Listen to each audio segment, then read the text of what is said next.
नमस्कार मंडळी, आज आपण आलेलो आहोत नमो ग्रँड सेंट्रल पार्क मध्ये 20 एकर्स एवढ्या मोठ्या एरियामध्ये हे पसरलेलं आहे। कॉन्क्रीटच्या जंगलामध्ये छान प्लांट स्पेस आहे, इथे तुम्ही आपला दिवस शांतीत घालवू शकता।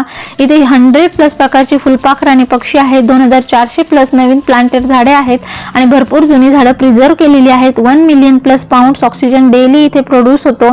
हे ठाण्याच्या कोलशेत रोडवर आहे। एंट्री फीस 20 रुपये आहे। वीकडेज साठी आणि वीकेंड साठी 30 रुपये आहे। सोमवारी हे बंद असतं। इथे मंथली पासेस सुद्धा अवेलेबल आहेत। हे बिगेस्ट पार्क इन महाराष्ट्र आहे।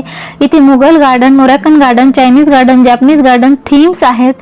टेनिस बॉल, बास्केटबॉल कोर्ट आहे, स्पोर्ट्स झोन आहे। आउटसाइड फूड इटेबल्स अलाउड नाही आहेत। इंटरनॅशनल स्टँडर्डचं हे पार्क आहे। हे ठिकाण families, couples, fitness lovers, photographers, peace seekers या सगळ्यांसाठी एकदम परफेक्ट आहे। पार्क खूप स्वच्छ ठेवलेला आहे आणि आपली जबाबदारी आहे की आपण हे तसंच ठेवावं। तर तुम्ही नक्की भेट द्या।